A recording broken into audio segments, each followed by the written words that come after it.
Good evening, and welcome to Having a Drink with Mink. I'm your host, Jason Mink. Thank you for joining us this evening. It's great to see you. I told you we'd be back sooner rather than later. That's right, this is going to begin a brace of weekly episodes we hope to bring to you. Halloween is right around the corner. We're super excited about that. We've got a lot of spooky stuff to share with you. But in the meantime, there's still so much more to get to. Absolutely. We've got some stuff left over from the last episode, and we have this remarkable mystery box. What's in here? Well, I don't know. Otherwise, it wouldn't be a mystery, would it? But this is from a member of the group, and I have to consult the box to be able to read his name because he has such a wonderful and exotic name. That is Mike Sciaderlo, and he sent us this hefty parcel, and what's inside we're going to find out, very, very soon. But first, we're going to say hello to Naked Woody Harrelson. And as you can see, the weather, it turned on a dime. It got chilly here like that, absolutely. Leaves are still on the tree. Things are still fairly green, but I'm sure that's going to change really fast. That's just autumn in western Pennsylvania, sadly. Used to last seemingly forever. Now it's over in the blink of an eye. But Woody, he's doing his best to stay warm in his own special way. All right, there you go. Now, in the previous episode, the sharp-eyed viewers among you may have noticed some stuff over there. These is what it was. These are the Dark Horse Herbie collections. Make way for the Fat Fury. That is right, from the Dark Horse Archives. This is volume number 2. And make way for the Fat Fury. Herbie Popnecker may look like a little fat nothing, but the kid is invincible. Herbie Archives Volume 2 features further adventures of the fat, unflappable hero as he assists presidents and princesses, helps Christopher Columbus discover America, and even gets the better of fellow superheroes Magic Man and Nemesis. You know it, baby. Originally published by American Comics Group in the 1960s, Herbie showcases eye-popping artwork by Ogden Whitney and rib-tickling, surreal, and just plain hilarious stories written by comic scribe and ACG editor-in-chief Richard E. Hughes. Herbie is one of a kind. Now, this collects issues 6 through 14 of the Herbie comic book. Because, it's volume 2. Didn't have volume 1 on hand, but we did have volume 3. And this one carries 15 through 23 of the Herbie comic book. And Fat Fury, he's really coming to prominence at this point in time. That big fat nothing, he really was something. But these are absolutely wonderful. If you've never read Herbie, do yourself a favor. And if you have read them, they might be worth revisiting. Absolutely, because the stories are timeless. The artwork is classic. You just can't argue. The package that Dark Horse presents here, really top shelf as well. They include some extras, stuff like that. Now, I haven't really had the opportunity to tackle these, but I had to talk to them because, like I said, we got a lot of Halloween stuff in the future. So I wanted to make it a point to mention them. And once again, I'm sure people would be like, hey, what about those? So these are those. Oh, I touched my microphone. How unprofessional of me. You may have noticed a movie poster in the background. This is my most recent acquisition to my James Coburn movie poster collection. Charlton Heston and James Coburn in The Last Hard Men. Oh yeah, it's a Western, baby. It's all right. James Coburn delivers a startling performance. Very sweaty here, as you can see. And stars Barbara Hershey and Larry Wilcox in his debut role. So, you're not going to want to miss that. I have a nice little James Coburn poster collection going, and I'll make it a point to show that to you in a future video where we do the studio tour.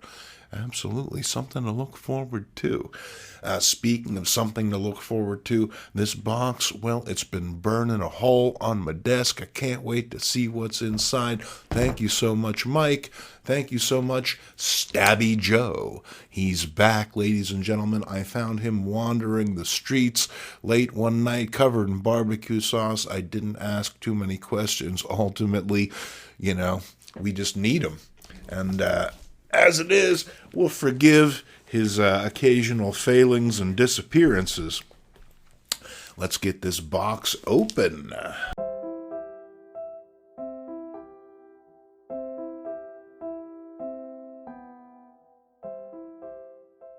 And we start off with a little bit of newspaper. Okay, all right.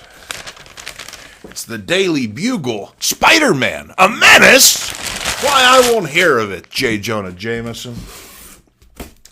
This is actually packing material. Looks like it's from previews or something like that. That's awesome. I'm all for recycling stuff, as well you should. Make a little pile of it right there. Oh, man. Wow. I gotta say right off the bat, I'm liking what I'm seeing in here. We begin with the Phantom and Barnabas Collins. Check that out. Can Barnabas rescue Maggie Evans from the evil doctor? This is based on ABC TV's Dark Shadows. Of course it is. And how cool is this? This is a Gothic book from the Paperback Library. And this is the 10th in the series of thrilling novels. I missed the first 9, but I'm sure I'll catch up. Oh, wait, I might not have to. Here's another one. Barnabas Collins. It's the first novel. All right, so I'm off to the races. He's America's grooviest ghoul. Oh, I wanted to be that. Oh, well, there's always next Halloween. Oh, how cool are these? You gotta love these books, man. They're absolute artifacts from a time that won't come again. So treasure these things when you have the opportunity to pick them up. You're going to want them. They'll look really good on your shelf. Great conversation starters. And, well, something to keep you occupied. And then here we have a disc. Oh, wow. And this is Erg, A Musical War. This would appear to be a DVD featuring artists like Devo, The Police, The Go-Go's, Gary Newman, and Joan Jett. And I mean, who doesn't love all those folks? I love them, some more than others, absolutely. Can't wait to check this out because I've never actually seen it, believe it or not. I've seen clips, but to be able to watch it from beginning to end, I mean, to be able to watch the young Go-Go's, oh, count me in, you bet. So thank you very much, Michael. Here's a book that I must have read 100 times. Would take it on the bus with me, would read it in the bathtub. Fortunately, this hasn't endured any of those experiences. It's a nice new copy of Roman numeral 2, an altogether new book of top 10 lists. I was tuned in every night back in the day when the show was on. I thought it was the greatest thing in the world. It was basically the water cooler talk of my high school days. Top 10 reasons why this book is better than Dave's TV show. Well, we'll throw those up on the screen as opposed to me reading them and murdering them because, my timing isn't great. But this is wonderful. Can't wait to reread this and re-enjoy some of those absolute classics. Then, oh wow, dig this. It's Planet X. It's a sci-fi pop culture escape from a world gone mad. And it's the outer space issue. Bettina Marcus, she's the girl from the Green Galaxy. Pretty sexy, I must say. If you're headed to space, you're going to want nothing but the best.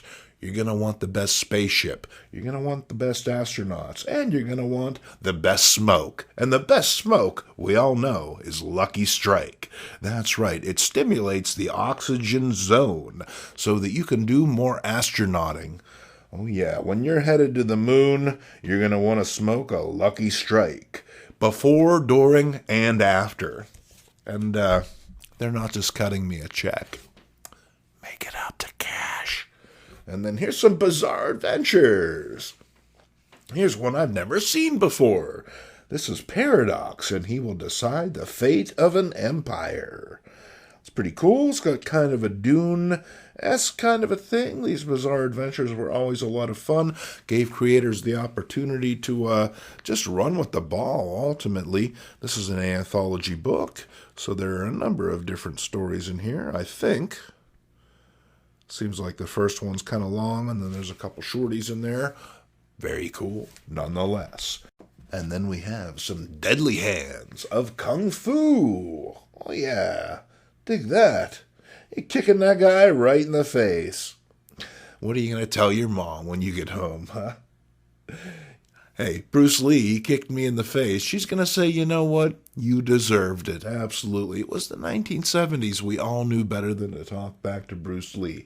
But here he is. We're talking Bruce Lee legends, exclusive interviews, all that stuff.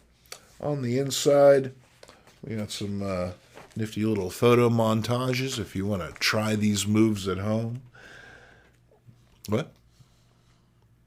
Larry tells me, do not try these moves at home.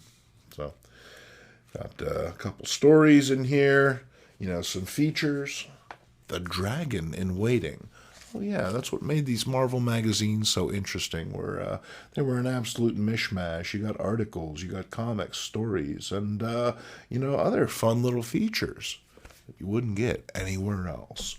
Then here's another issue. It's The Deadly Hands of Kung Fu. And as a kid, I would have loved a book like this, but, it was hard enough for me to get my hands on 30 cents, my Deadly Hands, let alone a whole dollar, which is what one of these magazines ran you back in the day. They were clearly for adults, as evidenced by the business courses that he would take through the mail. Get it together, Bill. And then what do we have here? Ha-ha! It's the Rampaging Hulk. The awesome strength of the Green Goliath was useless on the night of the Soul Stealer. And dig this creepy booger. Oh, wow, yeah, absolutely. Back when going to the newsstand, it was like a rotating art gallery. Every week it would be something different. These fully painted covers, they really cried out for your attention. And, you would have to be stout of heart and character to resist something like this. I know that I'd be all in. And then, what is this? Could this be a poster? Wow, dig that. Something for the studio wall. It's the Creeps. It's the best in illustrated horror. Richard Corbin's final cover art. Wow, that's a knockout. Well, these will be great. I'll make it a point to put these up on the studio wall for the Halloween episodes that are coming right up. Speaking of Halloween, we have some Hammer horror. This is the collector's special.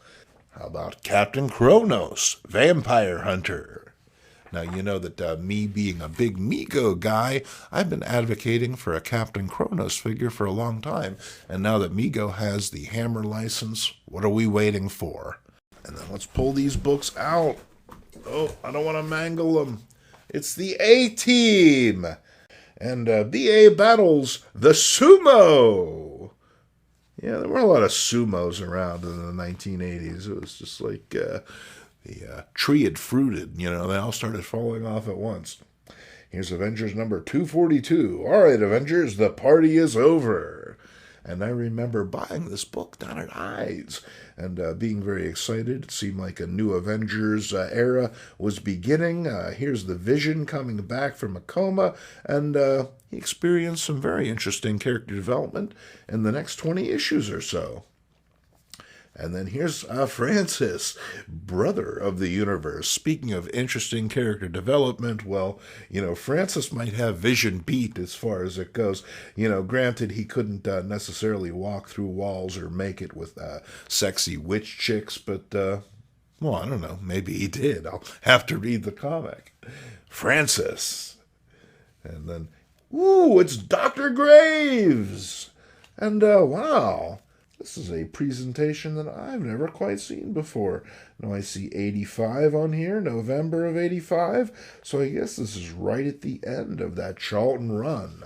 So how very exciting. Have to check that out. What a cover. It's a knockout. And then here we have Doomsday #1, #5. This is some early John Byrne work. Very, very nice. Instantly identifiable. And who wouldn't want to pick that book up and read it? Oh, put your hand down. And then here's some True Believers. And these were very cool, and Marvel was cranking them out. I wish that they would do more, to be honest with you. I haven't seen them do them in a long time. But, for $1, you got these wonderful reprints of classic stories. What if the Avengers had fought evil during the 1950s? Here's some Donald Duck's Halloween Scream. It would appear that Michael and I are on the same page as far as that holiday goes. Always love the Disney stuff. Here's some Love and Rockets, free comic book day book. Boy, I'd like a bag of potato chips. Maybe there's some in here. It's The Phantom Stranger. It's a Vertigo book. It's #1. Okay. Well, way to get on board. And then The Shadow Strikes, another #1. The Dark Avenger returns.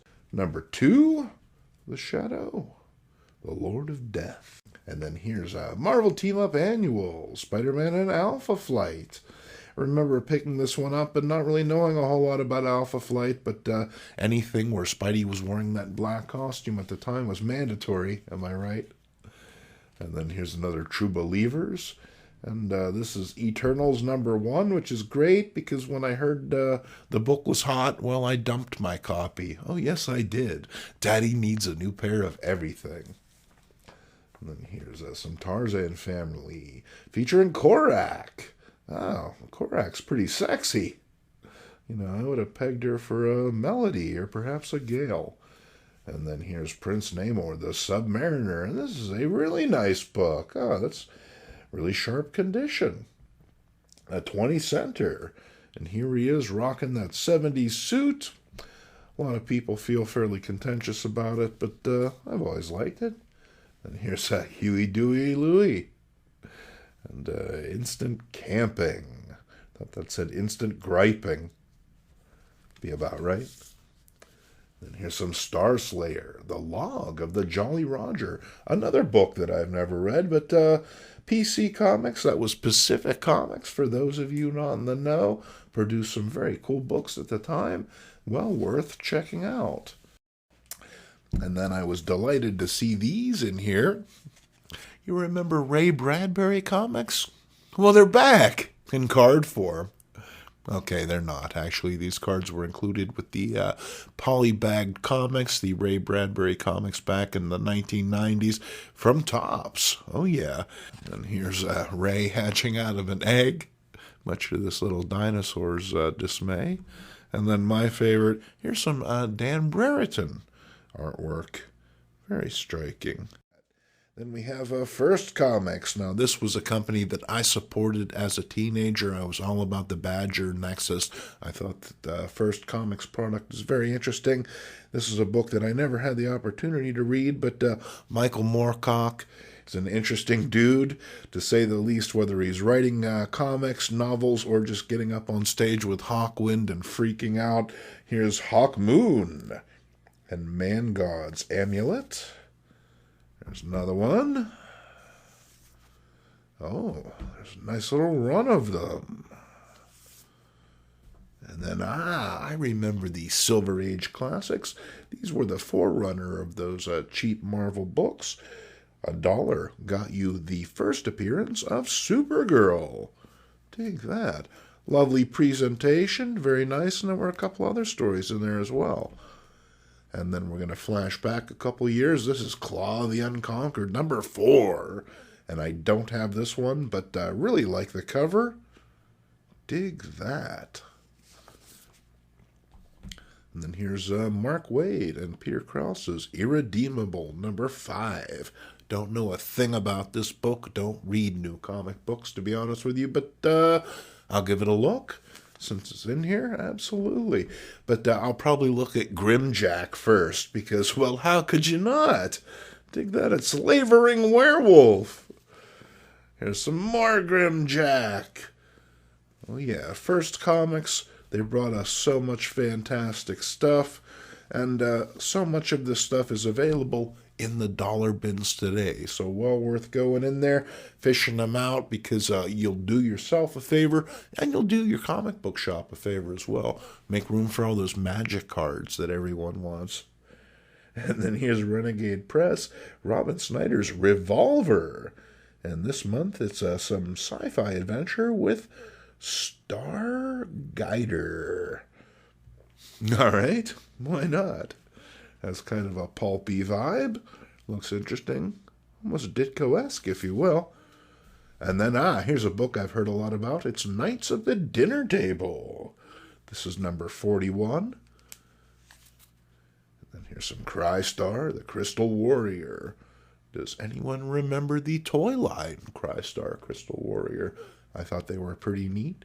Working them in with the Star Wars figures and G.I. Joes of the day. And here's some Walt Disney's comics and stories. Oh, Donald. He'd be up on so many charges today. And then here's some Rock and Rule. And I think, if I'm not mistaken, is this Lou Reed playing this bad guy? Or is it Iggy Pop? And then here's Marvel 2-in-1. It's The Thing and the Human Torch. It was always a lot of fun when these two got together outside of the Fantastic Four because, well, you didn't have Susan Storm telling them to behave, and so they could wreck entire buildings. Here we are, towering inferno, saving these two schnooks. When I was a young man and I was looking lovingly at the postcard on my grandfather's workbench of Betty Page getting her bottom about to be chomped by a crocodile, oh yes, I'm just that old, but I'm always a sucker for Betty Page. A lot of these comics, they can be really hit or miss, to be honest with you. But, we'll give this one a shot, even though she looks kind of like an inflatable doll here. I'm willing to give it the benefit of the doubt. I mean, it wouldn't be the first time. Ain't that right? And then here's some detective comics featuring Batman. And, anytime this guy goes down in the sewer, it's bad news. Batman should really know better. What's down there? Well, nothing less than Killer Croc.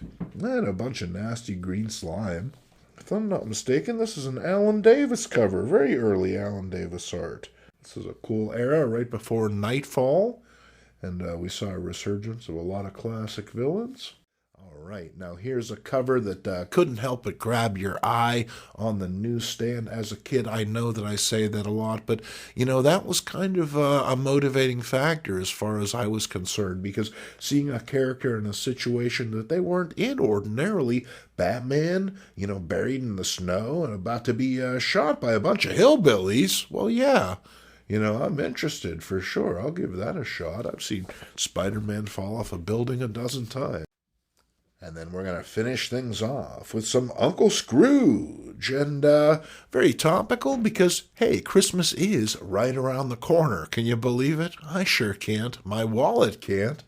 That's for sure. But here's Scrooge. He's got a little side hustle selling Scrooge candles. Oh, yeah, he's always got a racket. But how else do you reckon you get to sit on a big pile of money like that, I ask you? Okay, well, I'm clearly sitting on a big pile of wealth myself in the form of old comics. I'm going to tuck into them. Thank you so very much, Michael, for thinking of me. It means a lot to me. Thank you for joining us on this very special episode. Like I said, we're going to go weekly from this point out. A lot of Halloween content, so please stay tuned for that.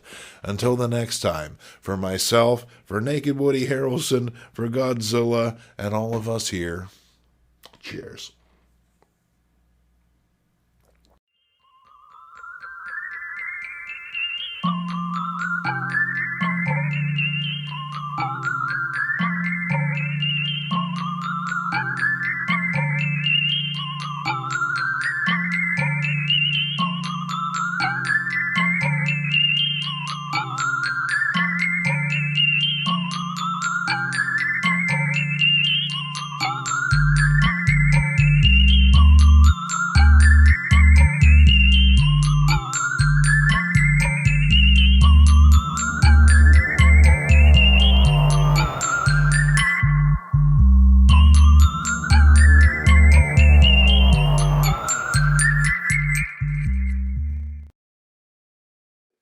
sure it's cold.